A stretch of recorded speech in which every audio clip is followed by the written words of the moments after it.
published 1732 EDT for October 2017. Updated 1732 EDT for October 2017. Missing out on Champions League football. The season has cost Arsenal around £50 million, yet the club's chief executive Ivan Gazidis has still been awarded a near £1 million bonus.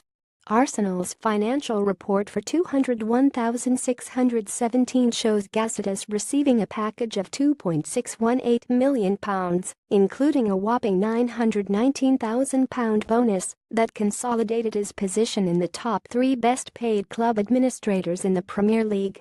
His salary is similar to the previous years, although Arsenal have suffered the serious setback of not playing in Europe's premier club competition for the first time in 20 years, and no major commercial deals were signed by the club.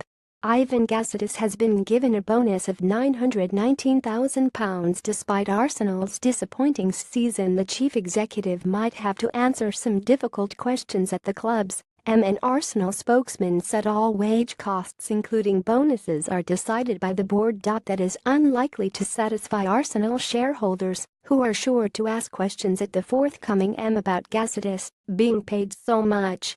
With England cricketers under the spotlight for their drinking escapades, it just so happens that the ECB's most productive recent sponsorship stream has been the booze industry, with 5 official supply deals done for beer, lager, cider, wine and champagne. Not all England cricketers spend their leisure time on the sauce in Bristol nightclubs. In stark contrast, record run scorer and former captain Alastair Cook has been shooting grouse in North Yorkshire with ECB President Giles Clarke.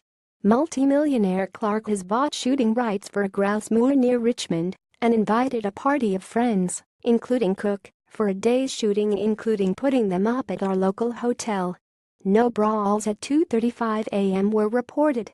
Alastair Cook spent some time shooting grouse with ECB President Giles Clarke. It is beyond belief that the beleaguered cycling boss Sir Dave Brailsford could take part in a session at the Leaders' Week Sports Business Summit and not have to answer a single question about the drug scandals that have so tarnished the sport.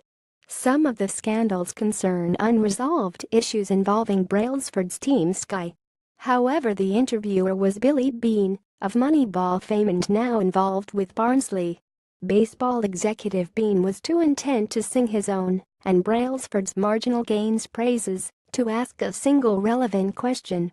Sir Dave Brailsford managed to avoid being asked any tough questions at a business summit. Amazon Prime to bid Premier League are in gridlock over how their overseas TV rights cash should be distributed following a club vote being adjourned at Wednesday's meeting.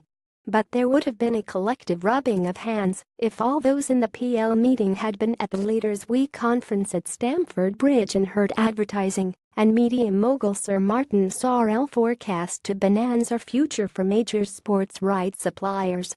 Sorrell reckons that the Big 7 global digital players, Facebook, Amazon, Apple, Microsoft, Google, and Chinese giants Alibaba and Tencent will all be competing for sports content, pushing the value of Premier League TV rights around the globe even higher. And of the 7, Sorrell reckons Amazon, who are trying to expand their Amazon Prime subscription streaming service in the UK, are the most likely bidders in the forthcoming Premier League tender. Sir Martin Sorrell is predicting that major digital players will push for sports content. It has not been unusual for England footballers to drill the ball at the media pack on purpose during training. But to his great credit, Michael Keane made a point of coming into the press room after training to apologize to a photographer whose camera was accidentally hit by a stray medicine ball thrown by Keane. Michael Keane Centre apologized to a photographer whose camera was hit. Kate Tinsley, the new FA independent director, is CEO of the Buildbase Group, who are title sponsors of the FA base, thus casting some doubt on how independent she can be. Her appointment was approved by Sport England, but she will have to recuse herself from sponsorship discussions.